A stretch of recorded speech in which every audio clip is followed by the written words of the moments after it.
जिंदाबाद जिंदाबाद। पुरानी पेंशन लागू करो।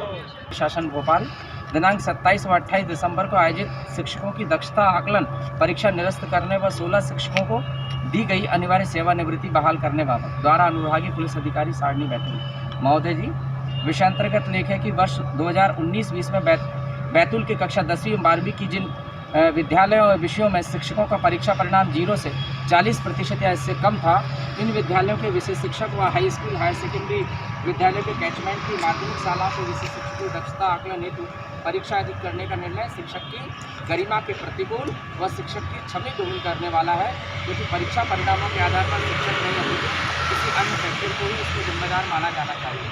विद्यालयों में शिक्षकों के अधिकांश पद खाली पड़े हैं सर। अधिकांश हाई स्कूल में 6 शिक्षकों के स्थान पर एक ही शिक्षक कार्य कर रहा है। 80% स्कूलों में प्राचार्य के पद खाली हैं। शिक्षकों को ही प्राचार्य का दायित्व निभाना पड़ रहा है। कक्षा 1 से 8 तक विद्यार्थियों को उत्तीर्ण करने की अनिवार्यता भी हाई स्कूल हायर सेकेंडरी के खराब परीक्षा परिणामों के लिए जिम्मेदार है। इसी के चलते कक्षा 9 के ब्रिज कोर्स संचालित कराया जा रहा है। बेस्ट ऑफ 5 पद्धति लागू होने से अंग्रेजी व गणित के विषयों का परीक्षा परिणाम खराब आ रहा है और विषय शिक्षकों की परीक्षा ली जा रही है। एक कक्षा में औसत से 2 और 3 गुने कक्षा में विद्यार्थी अध्ययनरत करते हैं। यदि उल्लेखित है कि उन शिक्षकों को भी परीक्षा में सम्मिलित होने के लिए नोटिस किया गया है। मीडिया के माध्यम से यह संदेश शासन तक पहुंचाना चाहता हूं कि आज पूरे प्रदेश में प्रांतीय आह्वान पर विभिन्न संगठनों के द्वारा यह ज्ञापन प्रेषित किया गया है। माननीय एसडीओपी महोदय कार्यालय पुलिस सारणी के माध्यम से हमने शासन को यह ज्ञापन प्रेषित किया है, जिसमें उल्लेख है कि 27 और 28 दिसंबर को जो दक्षता परीक्षा आयोजित की जा रही है, इसमें हाई स्कूल और हायर सेकेंडरी के शिक्षकों की जिन विषयों में विद्यार्थियों के परीक्षा परिणाम 0 से 40% रहे हैं, उनकी परीक्षा ली जा रही है। तो मेरा शासन से ये पूछना है कि इस वर्ष कोविड के कारण एक पेपर हो ही नहीं पाया, तो बेस्ट ऑफ 4 के अंतर्गत विद्यार्थियों ने परीक्षा दी है। और शासन की दोहरी मापदंड जो है कि बेस्ट ऑफ 5 के अंतर्गत जब पेपर दिलवाए जा रहे हैं, जिसमें एक विषय को आप बिल्कुल भी ना पढ़ें, केवल अपीयर्ड हो जाएं, तो उसके बाद भी विद्यार्थी उसमें पास माना जाएगा। और जो सबसे कठिन विषय होते हैं हमारे गणित और अंग्रेजी, जिसमें विद्यार्थी रुचि नहीं ले पा रहा है क्योंकि बेस्ट ऑफ 5 उसके पास एक माध्यम मिल जाता है। तो दूसरी ओर शासन का इस तरह से परीक्षा लेना मुझे नहीं लगता समझ से परे हो। ये शासन की एक सोची समझी रणनीति है। एक और सरकारी कर्मचारियों के लिए प्रोत्साहन की बात की जाती है और उनके लिए गुणवत्ता कौशल की बात की जाती है, लेकिन वास्तव में देखा जाए तो शासन की यह दोहरी नीति है और इस प्रकार की दोगली और दोहरेपन की नीति का हम पूरी तरह पुरजोर विरोध करेंगे और वक्त आएगा तो हम इसके लिए हड़ताल भी करेंगे। और शासन को इसके लिए निश्चित है कि भविष्य में इसका परिणाम भी खामियाजा भुगतना पड़ेगा।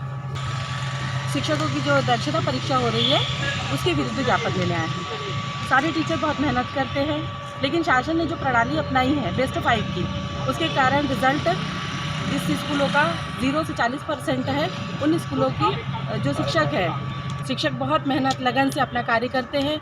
अभी कुछ स्कूलों में शिक्षकों की संख्या बहुत कम है, उसके उपरांत भी वो जी जान लगाकर बच्चों की पूरी तरह से मेहनत करवा रहे हैं। कक्षाएं ली जा रही हैं, ऑनलाइन क्लासेस ली जा रही है, उसके उपरांत भी अगर एग्ज़ाम ले रहे हैं ये शिक्षकों का, तो बहुत ही गलत बात है। शासन को इस पर ध्यान देना चाहिए और यह परीक्षा रद्द करनी चाहिए। धन्यवाद।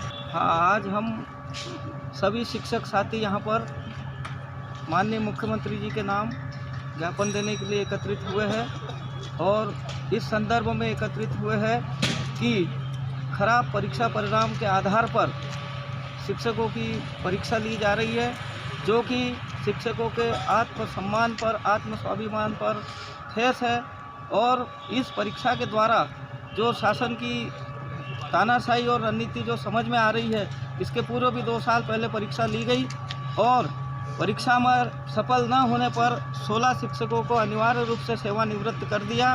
धीरे धीरे शिक्षकों को अपमानित करते हुए इस प्रकार से सेवानिवृत्ति दी जा रही है और शिक्षा विभाग को भी निजीकरण के हाथों में सौंपने की ये प्रक्रिया है।